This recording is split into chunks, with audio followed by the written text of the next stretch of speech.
Welcome, listeners, to a new year and a new partial historians. I am one of your hosts, Dr. Even More Radness in 2015. Welcome. And I am at my current level of radness, Dr. Greenfield. I don't know, you look even more rad this year to me, but maybe it's because I haven't seen you in a while. Thank you. I think my skin is looking particularly well for Indeed. this time of year. I know. Well, we swelter away in the Sydney heat. But enough of that. We have important things to discuss, Dr. We do. G. Very important things to discuss. It's been a while since we did an episode, but we are at the end of the regal period. Oh my god. I know. And the last podcast we did, I believe someone died in rather tragic circumstances. It was unfortunate, Yeah. wasn't it? Servius Tullius, his body sort of dragged around and run over a bit by his own daughter. Yeah. You know. What a way to ring in the new year. That's the way it goes. Yeah. Full speed ahead. Sad face, big time. Indeed, yeah. But this leaves us with the last man standing, the man who's instigated the whole coup, as it were. Yes. One Lucius Tarquinius, later known as Superbus. Ah, yes. Now, I believe Superbus, even though I used to have lots of fun by remembering him as the Superbus, actually means proud. Yes. Or haughty, you Yeah. know, those sorts of things. Arrogant. Basically Yeah. all qualities that you probably aren't going to appreciate. Look, it's Yeah. like having douche for a nickname. Let's face it. Lucius Tarquinius. Yes. Oh, God. It's a new year. It's a whole new you. I had to start with a song. You know I do. Okay, yeah. So, Lucius Tarquinius has basically just killed his own... His father-in-law? maybe not personally killed, but Well, yes, he has... he's been a prime mover in the Yeah, whole pretty thing. much. He did throw him bodily out of the Senate, apparently, and then send people after him to kill him, so yes. Yeah, this is kind of a problem. So, Yes. the year is 534 BCE, apparently, according Yes, to the yes, Roman apparently, sources. Yes. Now, Lucius Tarquinius, as you may recall, listeners, from our previous episode, which I know you all listened to, of course, he's meant to be the son of a previous king. He is. There's a little bit of dispute about this. Yeah, like, I mean, father-son, when there's this 44-year reign or something in between them. Would you deny a man his continued fertility? Well, I think it's more the fact that it's not like he's not around for very long in Servius Tullius's reign. Like, we can't exactly say when he appeared, but he's around in that he's old enough to marry the daughter and whatnot and, you know, start causing trouble. You would assume he's of a certain age by that stage, and if you tack on a reign to that, it still makes him quite old. Yeah. But wait for it. Exactly. So, Some scholars have suggested that maybe it's actually the grandson of the previous. and not just scholars, even the Romans themselves Exactly, are sort of yeah. having issues with this. They're Yeah, like because trying they know it to... doesn't make sense. Well, they've made up the numbers, let's face Yeah, it. exactly. And then they're trying to reconcile the intergenerational gap Yeah. that has been created by having made up the numbers. Totally. Yeah. So... It's a minor point anyway. I just Wow. thought I'd point it out. So Yeah. Superbus Yeah. is either Yes. the son of Lucius Tarquinius Priscus Yes. or the grandson. Right. Exactly. According to Yeah. various ancient sources, they like to vacillate Yeah. between those two options. And so we're really kind of getting into the stage of the monarchy where we actually have a king who's really, really related to a previous yes, king. and this is a huge problem. It hasn't really happened before because like there's been marriages and stuff, but nothing. This is not how Rome does kingship. No, it does not. They like to have an interact, as we are well aware. Indeed. And they like to think about who might be right for the job, and then they like to have a bit of a vote about it. Yes, now, this is an interesting thing which I've never really talked about before. I have, modern scholars that I have read, that is, have pointed out that this whole process of choosing a king or electing a king, or however you want to put it, is remarkably similar to some of the things that happened under the Republic.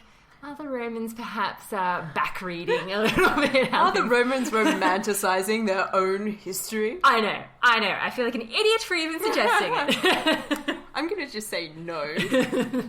Don't be absurd. It's just a weird coinkydink, right? Yeah, look, question everything. Yeah. That would be my philosophy here. Yeah, okay. Yeah. So they don't have this thing. They have quite a violent thing instead.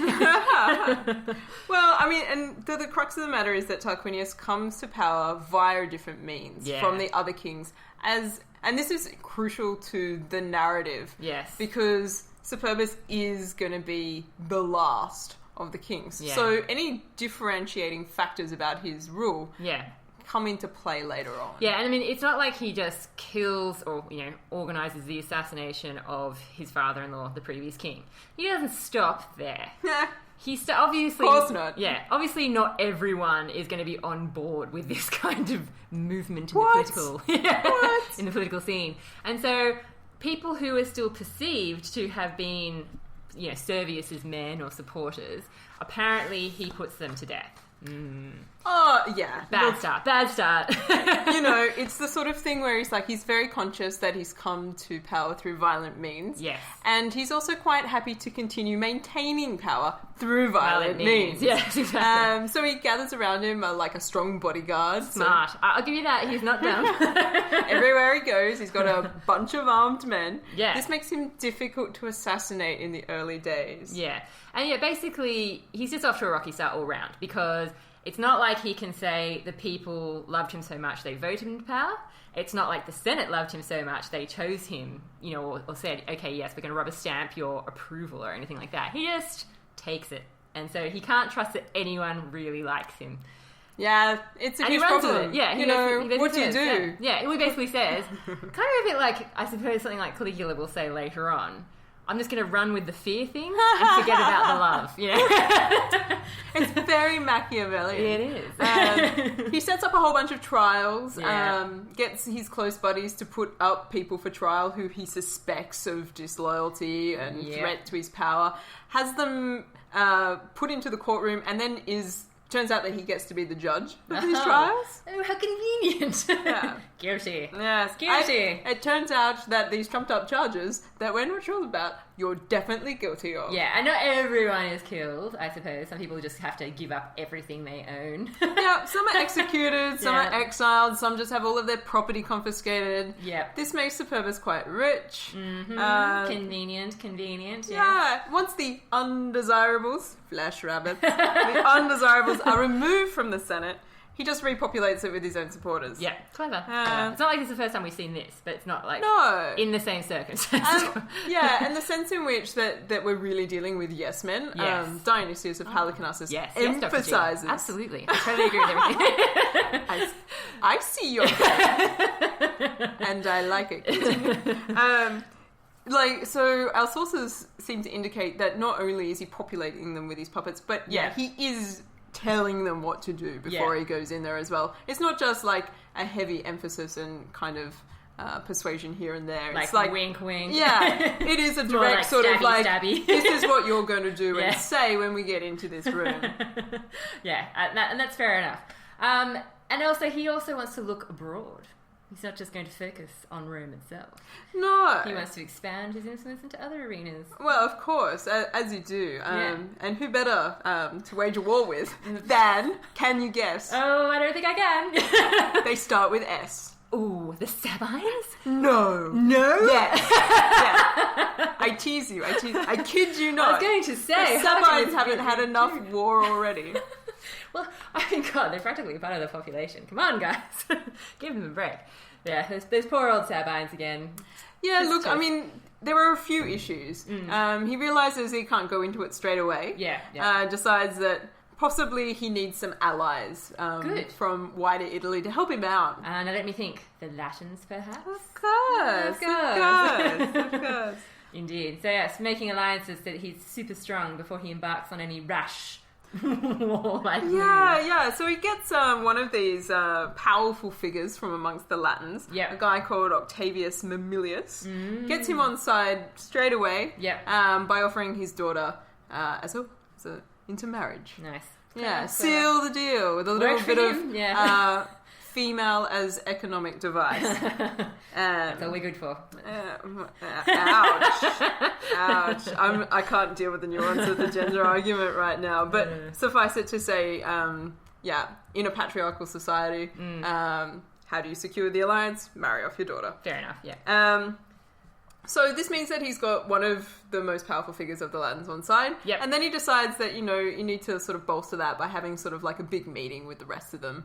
And, just sort of... I have to say, this reads like a really weird episode, this story you're about to tell. This is going to be great. I love the melodrama of all of this. It's so deliciously paranoid. I can't even tell you. It's the sort of stuff you only read about in books. Indeed. Roman history books. Roman history books said that. And the Bold and the Beautiful. Prepare yourselves, listeners. Yeah. Okay, so basically, he summons the Latins and says, let's have a big meeting. Let's have a meeting, guys. Yeah, exactly. Because I have some issues we need to chat about. Yeah, and I think we've got like this mutually beneficial thing going on. Yeah. So let's sort that out and nut out the details. Yeah, so he lets them arrive early-ish, and he's not going to arrive till sometime later. Oh, look, the Latins turn up at the designated time for the meeting. Exactly. And Superbus just doesn't arrive. Yeah. Just does not turn up. It's like, dude, insulting. Yeah, and so naturally, all the people who were there decide to sort of just start talking to each other. Well, we're here. Yeah, exactly. So they start having a little council meeting. And a particular guy, Turnus Hedonius of Aricia. We say Aricia or Aricia? Well, you could. Okay, well, either one of those. Basically starts bitching about Tarquinius. Yeah. Now, look, the guy, according to Dionysius, there's a bit of a backstory here because Turnus was in line. He was in one of the negotiations to marry Superbus's daughter, and he misses the final cut, doesn't get the last rose. Bitter much. So, not particularly happy. Yeah. Got a bit of a chip on his shoulder. Yeah. And he starts to really lay into some criticism of Superbus. No wonder he's called Superbus. Have you thought about the man's arrogance? Have you thought about his presumption? Have you thought about the insult of not appearing at a meeting that he has called? How rude. Yeah. As it turns out, Octavius Mamilius, the guy who did win the daughter, also there at the meeting. And he tries to do the minimize. Look, just wait. Maybe got held up. Maybe there was like a wet patch on the road. Whatever it is that you can do. Maybe he got an axe in the head. These things happen around. Maybe the axle fell off some of the supply carts. Maybe his wife assassinated him. We just don't know. He's like, unforeseen circumstances, guys. Let's go away, sleep on it, reconvene tomorrow. Yeah. And then, of course, Tarquinius finally rocks up, just as everyone's kind of debating about whether they maybe should just go. Because he's clearly... This meeting is totes over. Yeah, exactly. And so someone says to him, everyone's going to make me... And so he starts to, make up some excuse about, some altercation which he'd had to settle, and, tries to sort of play it all down and say, you know what, it's been a long day for everyone. Let's call it a day, guys. Let's all just have a good sleep and just forget about it and start afresh tomorrow. But Mr. Turnus, he's still not happy. Not a happy camper. Yeah, Turnus basically just says, hello, father and son dispute. Boom! The son should just obey the father or else. Easily settled. Not happy with your excuse at all, Tarquinius. Have you considered that your excuse is unsatisfactory to me? Yeah. So Tarquinius is... he takes it on board, apparently, but rather ticked off. And decides to hatch an evil plan. Now, this is interesting because, so you've been reading Livy coming into this. And I've been reading Dionysius and Halicarnassus coming into this. So don't tell me he doesn't hatch an evil plan. Oh, no, he hatches an evil plan, but it comes about in a slightly different way. Okay, please tell me. According to my Greek source. Go ahead. So the idea is, in Dionysius' account, is that Superbus turns up late. Yep. Quickly... sort of brushes off the lateness, is like, look, I've arrived, look, that's good, let's get on with this. Yep. And King is in the house. Yeah, I'm here. Let's have the discussion. And he's like, I need your help with the Sabines, we should be in this together, it's going to be great. And then Turnus sort of rocks up with some counter arguments to that. And he's like, look, you didn't come to the kingship by right. Ooh, wow, that is different. Yeah. It's not really in the Latins' interest to go along with you, because since you don't play by the rules anyway, what are the chances are that you're going to play by the rules with us? And also... This is quite some inflammatory. Yeah. And how dare you bring the history of the Romans and the Sabines into this? Just because Tarquinius Priscus had an alliance, he's dead. So the alliance dies with him. So you can't just play upon the historical factor here. You're going to have to, start afresh. Yeah, persuade me from the ground up. Wow, that's so different to what Livy says. Because, basically, Livy says that Tarquinius gets one of Turnus's slaves on side. He gets him to plant swords. Oh, yeah. Oh, that happens. Oh, yes. Okay. Oh, yes. Right. Okay, oh, cool. there's going to be some sword planting. But Don't you worry. Basically, in the Greek source that we have here, it's basically calling Tarquinius out in much more... Yeah. And part of the gist of this seems to be that... So Tarquinius is like, wow, Turnus seems to be being quite persuasive with the crowd right now. And he's like, can I have a night to think about my response? And instead, he hatches an evil plan. He hatches an evil plan. Yes. Yeah. Gotcha. Okay. So, yeah. And the thing to keep in mind with this sort of divergence in the accounts is that the Greeks are definitely running with the characterization of Superbus as a tyrant. Yeah, and this is the whole thing about... I mean, basically, either the Roman or the Greek, but particularly, I suppose, the Greek source. That's what we have to keep in mind when we're reading this story. We already talked a lot in every episode, I think we mentioned, that this period of Roman history, we really don't know what's true and what's not. We don't know whether these people are mythical, semi-mythical, or real, and it's very possible that their stories have been crafted to fit. And they're maybe fitting this story around, the stories of Greek tyrants. The tropes that have already been told about famous Greek tyrants and the way they behave. Yeah, you definitely have this sense in which, because even the historians that we're reading aren't sure about what is happening in this time period, they're moulding it around their own moral conceptualizations as well. And so a tyrant is someone who, executes people without due cause, rapes women, hold on to that thought. It does all these sorts of things, which, I think we can agree sounds like a tyrant too. A rebel who doesn't play by the rules. So it's kind of like, we're kind of wondering, okay, so did this all really happen? Because it sounds so crazy. But then again, how the hell would we know? Are we to say we know better than these people who... Look, I'm not going to deny myself a really good sort of juicy story. Yeah. And we're right at the point at which the evil plan comes into effect. That's true. Let's go with the evil plan. Okay, so slave is on side. Slave has been bribed or persuaded somehow. Plant swords in Turnus's tent. And then makes claims that Turnus was planning to commit murder. And it must have been a conspiracy because it's not just one sword that's in the tent, it's lots of swords. Yeah, there seems to be a whole bunch of Turnus's servants are flexible, as it were. And it doesn't take much for them to hide a stack of swords in and around his baggage. Yeah, exactly. So, according to Dionysius, Tarquinius comes out the next day and he's like, look, here's my defense. Yeah. And he's like, look, Turnus isn't as squeaky clean as he appears. I mean, he was quite happy to do business with me when my daughter was on the table. Yeah, exactly. And now, check his tent. Check his tent. And turns out somebody's a bit sore about that. Yeah. And so he's like, so what sort of grounds does he have to stand on to criticise me? Let's face it. He then goes on to rule that to argue that Turnus is really just seeking the rule of the Latins for himself, and he's actually come to this meeting prepared to execute the plan. And that's why he's all aggressive and in his face, all up in his grill, man. Yeah, and Tarquinius is like, look, I've had really good sources come to me with this information. This is not just an accusation. Yeah, this is something I know. Turnus, on the other hand, is standing off to the side, being like, dude, I ate no swords in my tent. Yeah, exactly. Go ahead, check it. Check it. You want to check my tent?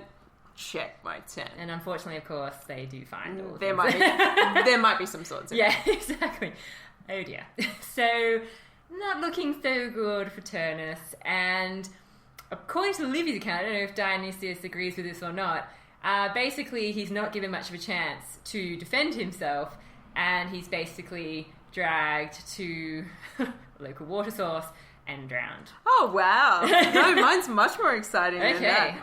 Well, exciting, I suppose is a questionable term. More exciting than being drowned under a wicker crate of stones? Yeah, look, once they find the weapons, they basically turn on Turnus, and he's buried alive. So kind of similar in that it's not a pleasant or quick death, but... You know, yeah. I mean, just quickly dig a grave and shove the guy in it. I mean, it just surely would take, a mere hour or two with a lot of men digging the hole.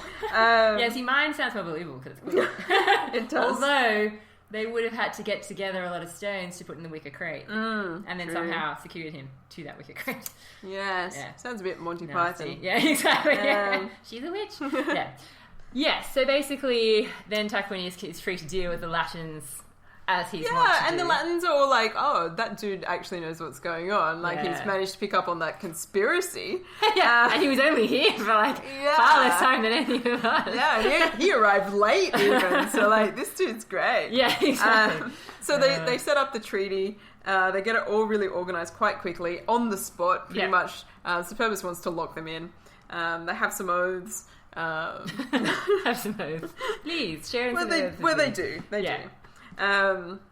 He also goes around and incorporates some of the other Italian peoples into various alliances. Yeah. He goes to the Hunicans and the Volscians. Yes. And basically... Seeking a treaty with them as well. Yeah, he basically seems to be using the argument as well that, guys, you're going to be so much better off if you just make a deal with me, because then I won't, decide one day to just raise your city to the ground. Like other kings have done. Have you considered? Yeah, exactly. Yeah. The alternative. You want to join my racket. Exactly. Yeah. I'll protect you. Be under my protection, yes. Yeah, so well, cool. this is interesting because this leads into the designation of a temple to Jupiter Latiaris. Ooh. Mm-hmm. Yes. And they place this temple in an equidistant spot from all of the cities that are involved in this particular treaty. Now that is sweet. That's nice. So according to Dionysius, there are about 47 cities involved in this treaty. Yes. And they go there to this temple to Jupiter. Yeah. And there's an annual festival and sacrifice. And apparently, it's still held even down to the historian's own time. Oh my goodness. Yeah, they sacrifice bulls, they bring milk, they bring cheese, they bring lambs, everybody has a good time. Sounds delightful. Yes, it's nice, isn't it? So, having constructed a web of alliances, Superbus resumes his dream of a war with the Sabines. So presumably these are not one of the people that he managed to talk into an alliance. Why would you try to talk the people that you want to go to war with into an alliance? You know what? I don't know. How stupid of me. Oh dear. So how does this war actually progress? Oh, do tell. No, I honestly don't know. Oh, really? Oh, I can help you out. Yeah, please Okay, do. So... I don't think this is in Libby. Oh, no, this is super important. Yeah. So he lays waste to much of their territory. Surprise. Yeah. And he ends up leading his forces against a city called Suessa. Oh, wait, no, this is. Sorry. Yeah, gotcha. Yeah. Suessa, Pometia. Yes. Yeah. So the people are known as the Pompetini. Yep. So cute. How could you want to kill the Pompetini? Yeah. So anyway, the people of Suessa. Yeah. Suessa is apparently known for its fortune. And they also had a heads up that he was coming. Right. And perhaps unsurprising given that he's been waging war with the Sabines. Yeah. And they're in that territory. And this is the one thing he probably has going for him. I'm just going to throw it in here. Even though he might be a bit of a tyrant and unlikable character, apparently he's not too bad at the old generalship. Oh, aspects. Yeah. I mean, things go well for him, certainly on the battlefield. Yeah.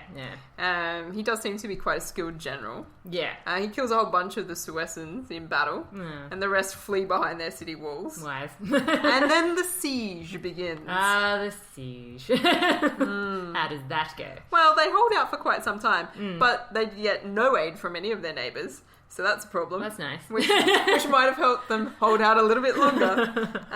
But eventually they became so physically weakened they were unable to hold the city and he could just walk in. Right. Well, that's what you really want in a siege. Goodness knows how long this took. But, all the inhabitants who happen to have weapons at the time he wanders into the city are killed. Okay. Women and children taken away as prisoners. Yeah. And then he permits the plunder of the city. Much booty should be had, eh? Yes, everybody likes their portion of the booty. And because Suessa is reputedly rich, and it turns out to be true, they actually gather a stack of cash. Nice. this is equivalent to, once the redistribution takes place, because he takes 1/10 for the dedication of a temple. Yeah. And then he gives the rest equal in shares to the soldiers. Nice. The 1/10 share for the temple is equivalent to 400 talents. Ouch. Now, in realist terms, this is sort of the amount of money that it would have cost you to build the Pantheon in Athens. Wow. And this is going to be, this temple that you're talking about, this is going to be I don't know where they got the money. Just hoarding it. They don't go out much, right? They just save up. You know, sit around the economy is very internal. Yeah. The money comes in and never goes out. And this money he's putting towards the temple, is this eventually going to be the temple of Jupiter Capitolinus? Yes, the Capitoline Triad. Very important. Yeah. This temple complex is hugely significant for Roman history from the point that it exists onwards. And I think, isn't there a bit of confusion in the sources sometimes about which Tarquin sort of came up with the idea for this temple? Like the suggestion is that Superbus is trying to finish the temple that Priscus wanted to build. And it only maybe sort of laid out the string around the area for him. It was like, I'm going to build a temple there one day. This is a really good spot for a temple, guys. Just give me time. And then nothing happened, and then another king reigned, but then... So this is all part of, presumably, Superbus's way of sort of tapping into an idea of his right to rule. Yeah. The legacy of his ancestor. Yeah. And it's going to take ages to build this temple, because it's not just going to be, let's quickly erect something. Well, yeah, I mean, the upshot of it is the temple is so complex because it contains Jupiter, Juno, and Minerva. Yeah. The triad. The triad. The triad. Yeah. The triad. What? I'm losing my mind. The triad, they're all under one roof. Yeah. And so this is quite unusual for a Roman temple anyway. Yeah. But the complex is just really large. Yeah. And it doesn't even get dedicated. So, the whole process isn't even finished. Yeah. And lengthy thing. Until after Superbus dies. Cool. Yeah. We'll get to that in the future. Yeah. That's for a whole nother episode, guys. Right, yeah, so cool. So he's conquering people, he's building temples. I had this whole lengthy conflict he has with a neighbouring town, the Gabii or something like that. Yeah. I do have that, but I also have before that. Oh dear. Oh, yeah, I know. My goodness, Livy's just skipping over everything these days. Yeah, before that, I have this set down battle with the Sabine forces. Of course. I totally forgot about the Sabines again. Sorry. So he takes Suessa. Yeah. And he's like, all right. And while he's in Suessa doing the plundering and stuff, he hears some news that there is a Sabine army coming for him in 2 portions. Oh dear. And he's like, okay. Quickly gathers his forces together, leaves a skeleton crew in Suessa, and is like, don't lose the gold, guys. Yeah. And starts marching after this Sabine force. There are 2 armies, one near a place called Eretum and another at a place called Fidene. Yeah. And so he cleverly takes his whole army and sort of positions himself in a camp overlooking the forces at Eretum? Yes. Yeah, okay. Yes. Yeah. Yeah, so he heads for Eretum and camps near the enemy, so they can see his forces. Yeah. And they're like, shoot, he's turned up. And they're like, it's okay, we've got that secret second army. But Superbus, being Superbus, has a cunning plan. Of course he does. So he divides up his own forces during the night. Yeah. And sends half of his army down the road towards the second Sabine force. Nice. Clever. Yeah. So as the day dawns, at Eretum, he gets ready for his battle with the Sabines. And the Sabines are like, his army is not that large, as it turns out. And they're like, we can do this. We can totally do this. Totally take these guys down. Yeah, we can do this. And we've got that other army that's coming, so that is going to be... We've got this covered. We're just going to be awesome. Yeah, we've got this covered. They go into battle, really confident of victory. And it seems pretty even for a while, but the trouble is Superbus has his forces who have marched away double back. Oh dear. to come at the Sabines from behind. Oh my goodness, the poor Sabines. The old, we've come at you from behind. I hate that game.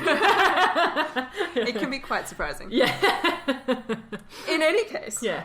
The Sabine force is like well aware that their fortunes have changed. Yep. Like, oh no, attacked from the rear. Run away, run away. Yeah. And they try to surrender, and most of them are chopped to pieces. Oh dear. Yes. Where's the order in that? Yeah, so he Conduct, eh? thrashes the first army and then turns around with all of his might and starts pursuing the second. Right, yeah. I'm guessing they don't fare too well. Yeah, well, it's not very nice because, like, he's gathered up, like, the remnants of the Sabines that they've killed, and they're basically marching with the heads and body parts of the Sabines at the front part of their army. Tasty. So, when they approach the second army, the first thing they get to see is their fallen comrades in various ghastly, sort of horrific... This is why the Romans kick ass. As a battle strategy... Yeah. Very, I mean, it's demoralizing. Yeah, let's face it. They are brutal. I love it. that's kind of what they do. Oh dear. Yeah, so the Sabines had lost 2 armies, and they sued for peace. The Sabines As become the do. subjects Yeah. of Superbus and are forced to pay periodical tribute. Nice. So I guess this is pretty much the end of the Sabines. Yeah, look. Being like a conflict with the Romans. Yeah, and as a coda to that story, you know, after that sort of battle, you know, that means it's nice and easy for Superbus to head back to Suessa, pick up his skeleton crew, and then take all of that treasure back to Rome. Very nice. So all I really seem to have is this pathetic conflict or skirmish, whatever you want to call it, with the Gabii. Oh, no, look, this is going to be a great story as well. This is more melodrama than I think even I can Yeah, because handle. basically he apparently, you know, leads an assault and doesn't actually work out so well. Doesn't carry all before him. So, once again, siege time. Alright? Everyone likes a good old siege. Yeah, and it's again just dragging on and not really accomplishing what he wants it to. So, once more, that good old Tarquinius, he turns to deceit and trickery. I have a cunning plan. Exactly, except it actually is a cunning plan. It is. Unlike Portraits. So basically, he's like, well, I guess this war isn't going so well. Guess I better just go home and busy myself with my temple and whatnot. I'm really busy, so busy, building. And then he gets one of his sons to pretend to desert. Ah, yeah. So, like, so this is melodrama. Yeah. So Superbus' son Sextus Yeah. gets into a bit of a set to with his father. Yeah, and I guess the reason why he picks one of the younger sons is because I guess it's more believable, perhaps, that a young son would desert because he's not like directly going to be in line for succession. Perhaps, you know, he's not getting much. No. They pretend to disagree about the war, and to make it look more believable, Superbus has his son scourged with rods in the forum. Yeah, and then Sextus is like, "Oh, my father, he's so cruel and horrible." You know that nickname of his. You've heard it, right? So they let the rumours do their job. Exactly. Rumour has a great role to play in this. And, and news of this rift reaches the Gabinii. Yeah, and the Gabinii are like, yeah, alright, cool, by all means. Come and bunk with us, buddy old pal. They're like, your father hates you, we'll take you in. And Sextus is like, look, you know, I can't even begin to stress how much my father hates me and how much I hate my father. And I would basically just do anything. In fact, I really want to wage war against my father. Yeah, and I since hate him you that guys much, are at war with my father, what a kidding! Yeah. we could go into an alliance together. Yeah, so apparently he actually manages to sort of work his way into, like, very important meetings. Yeah, so, like, well, he not only defects himself, but he has a whole bunch of his close friends defect. And so he's like, look, I'm bringing over all of my cool Roman buddies. Yeah. Is that okay? And they're like, well, I guess. sure. One Roman, we Yeah. So they come over, and so he brings people, he brings his clients, he brings money. And... all very appealing. Yeah, and gradually, as the rift between father and son grows, so do the number of Roman defectors coming over to Gabii. And, you know, they let them in, and he perpetuates the conflict with his father by making incursions into Roman territory with forces. Yeah. And acquiring booty, which, according to Dionysius, has been strategically left out by Superbus. And he basically sort of plays up the fact, in his newfound city, that he, although he's very deferential and humble, he does say, but, come on, guys, consider, I know both of you. I know the way the Romans are, and I know how you are, so wouldn't it be clever to kind of make use of that special knowledge I have? And yeah, they're like, you know what? That is a fantastic idea! We put you in command of our army. Exactly, yeah. So yes, he is, in fact, actually apparently made commander-in-chief. What the?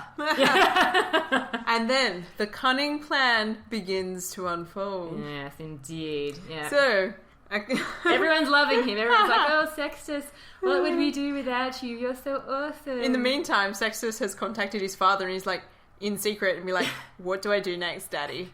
Yeah, I know. I love this thing. It makes me just think of like it almost seems like a game, the way he's like, Big Bear, this is Little Bear. I'm in position. What do you want me to do? Little Bear, this is Big Bear. Help me out. Yeah, exactly. What's the plan, man? Yeah. So basically, apparently, in Livy at least, this is what the king does. Basically, Sextus sends off a messenger saying, what should I do now that everything's falling into place? And the king realizes that this is awesome, but also precarious, because he doesn't want to overplay his hand. Dangerous times. Yeah, so he doesn't want to give a verbal response that might be intercepted or passed on. So what he apparently does is, as the messenger is sort of just standing there looking at him, he walks along and cuts off the heads of the tallest poppies that are apparently growing next to him. And the messenger goes back and tells Sextus that this is what happened. And the messenger's all like, that was freaking weird, man. I don't know what the hell that was. But Sextus understands. The beginning of tall poppy syndrome? Yeah, exactly. This is where it comes from, apparently. Yeah, basically, apparently, Sextus says, aha, he wants me to start to get rid of the chief men of the state. Destroy it from within. So, I don't know how he couldn't have known that was the plan. I know, exactly, to be honest. Yeah. Anyway. So he starts, accusing them, and basically... somehow he actually manages to get some of these people executed, or for people who he doesn't think he can take down in public, he apparently has put to death in secret. I don't know how that's not suspicious. Oh, look! Yeah. Things get even weirder in Dionysius. Mostly because you start to see a nice sort of doubling in terms of the narrative. Right, and yeah. so, do tell. So Sextus sort of comes out, is in assembly with the population of... the Gabii, and is like, so dudes, there's like definitely a plot against me going on in this city. Ooh. And they're like, really? And he's like, yeah, I reckon Antistius Petro is about to betray me. Wow. And Petro is a distinguished commander and a high up peacetime politician. So we're talking one of the tall poppies, if you like. Yeah, definitely. Petro claims innocence, obviously. Offers to submit himself to investigation. Dangerous move. No. We've seen what happens when people are like, sure, check my tent. Yeah, exactly. Don't ever say that, people. Yeah. Don't ever say, sure, check my tent. By all means, Yeah. check my tent. Exactly. These will be by far close to the last lines you will ever speak. Yeah. In fact, I think, just so it's something we can relate to modern times, don't ever say, sure, there are no skeletons in my cupboard. Yeah, exactly. So Petro's house is promptly searched, and discovered is a letter bearing the seal of Tarquinius Superbus. Oh my god, I wonder how that got there. I just don't know how it got there. Having dealings with the King of Rome, it's the height of treason. So they bring these letters, like, it's in a stack of letters. The whole bunch of the letters are brought to the assembly, and Sextus is like, I recognise my father's seal.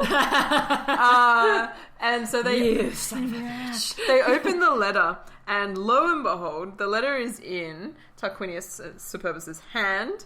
It requests that Antistius Petro deliver Sextus to the Romans alive. Oh my or, god. if not possible, then to chop off his head and send that to him instead. Oh dear. And as a reward for going through with this, Petro would become a Roman citizen, he'd have entry into the patrician class, and other puniary gifts.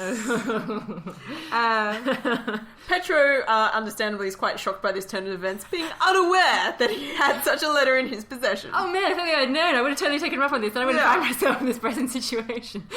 And the assembly is rife and is like, dude, there's no way out of this. And No. they stone him to death. Oh dear. My goodness, Yeah, Dionysius not is nice. so much more theatrical than living. Oh dear. I feel like the planted object ruse is getting a lot of play in this It is a particular little narrative. bit- Yeah, exactly. It is almost like you could have people going, boo, hiss in the audience. Yeah, Behind you.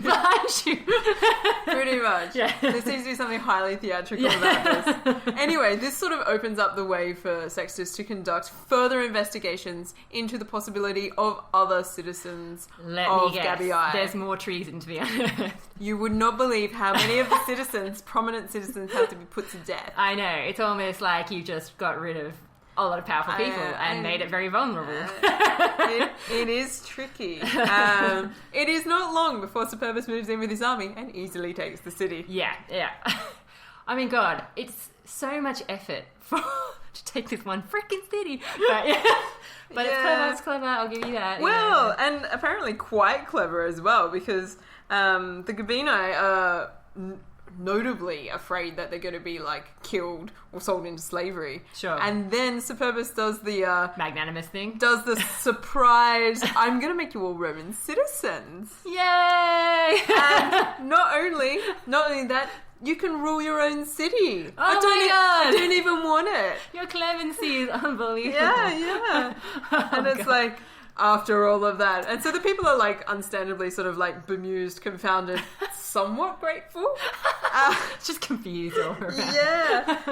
Because one would have to presume that Sextus and his father would then be miraculously like reconciled, or either that or they just reveal the truth. Like, It's pretty weird. yeah, It's I don't pretty know how you're weird. going to get over that. Yeah. So he seems to be operating on the principle that having some people in your pocket is a good thing. So Yes. maybe the rule with love is coming into play a little bit. Yeah, exactly. Yeah. Maybe he's learned his lesson. These people are going to be super indebted to me now. Yeah, because of course, when we're talking about this last king of Rome and being a tyrant and stuff, he still rules for quite a long time. Oh, yeah. Because he comes into power in 534, and then apparently is deposed in 509. So it's still a long reign. There's still lots to be done. There's a lot of build-up of grievance over time. Yeah, exactly. Yeah. Give him time. Much give him to time. Anish. People are very happy, but they're going to get more unhappy. Yeah, exactly. Yeah.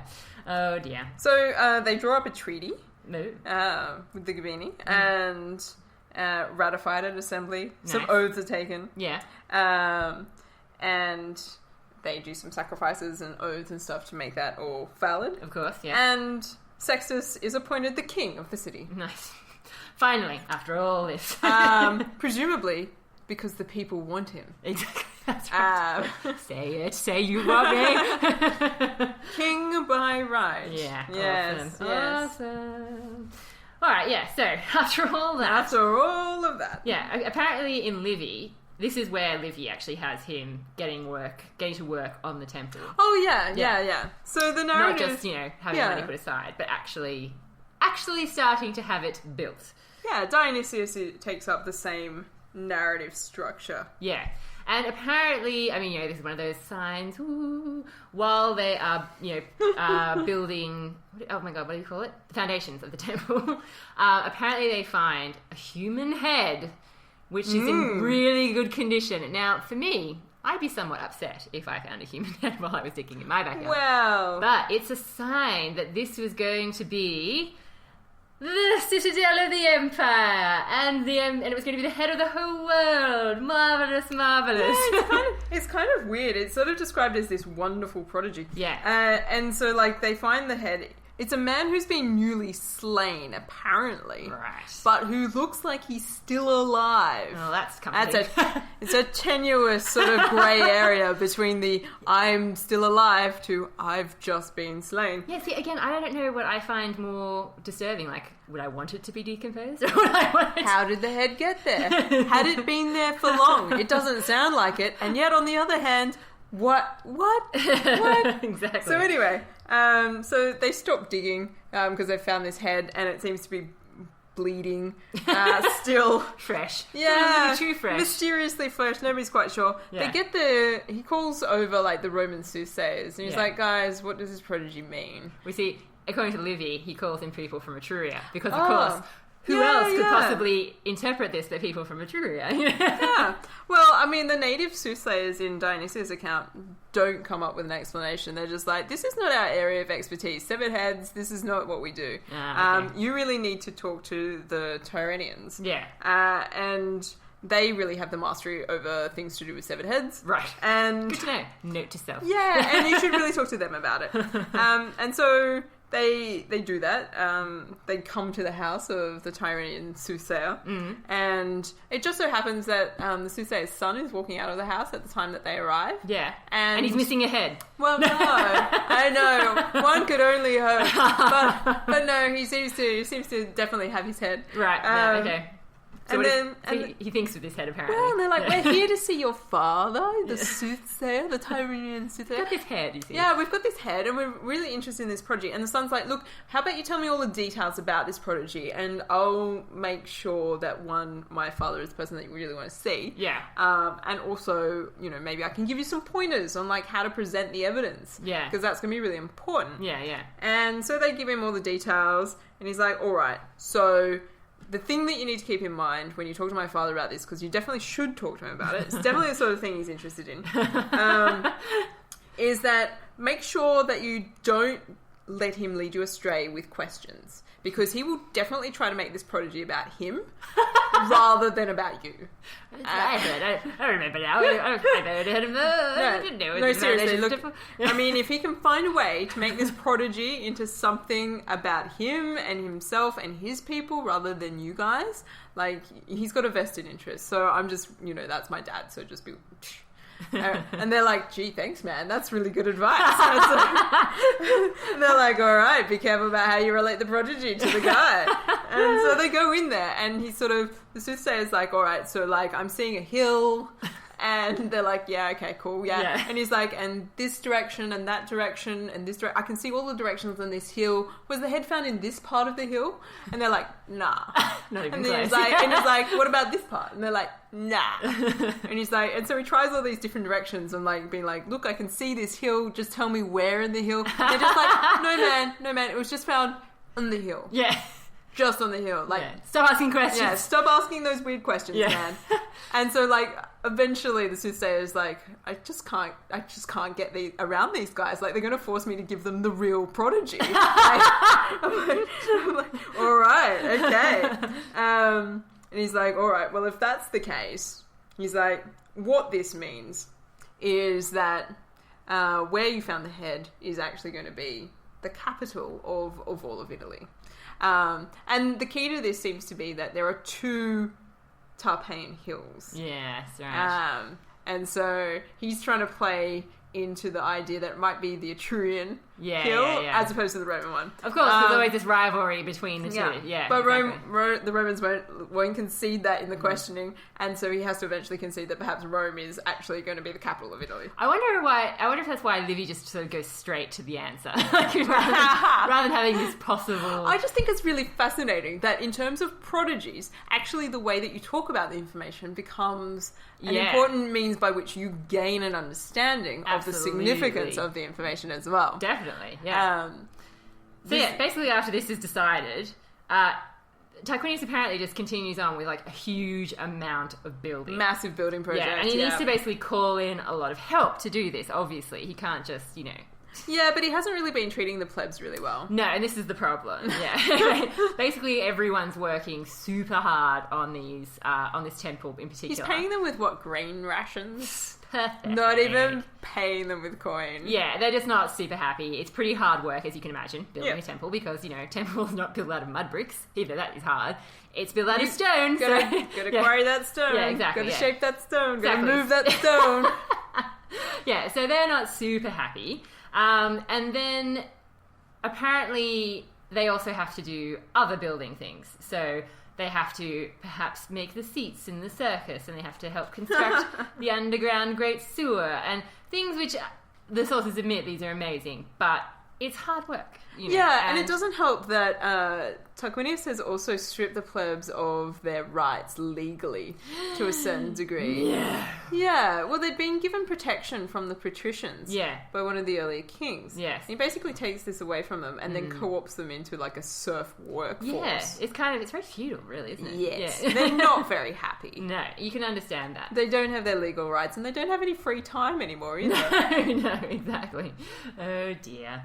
Yeah, so basically, apparently, during all this building and stuff, there is also a bit of a bad sign that happens. Oh no. Yeah, okay. So a snake glides out of this wooden pillar and everyone in the palace is really freaked out about it. Ooh, this is one that hasn't come up in my source. Okay, right. So then Tarquinius is feeling a little... he's not exactly scared. He's just more a bit nervous. Okay?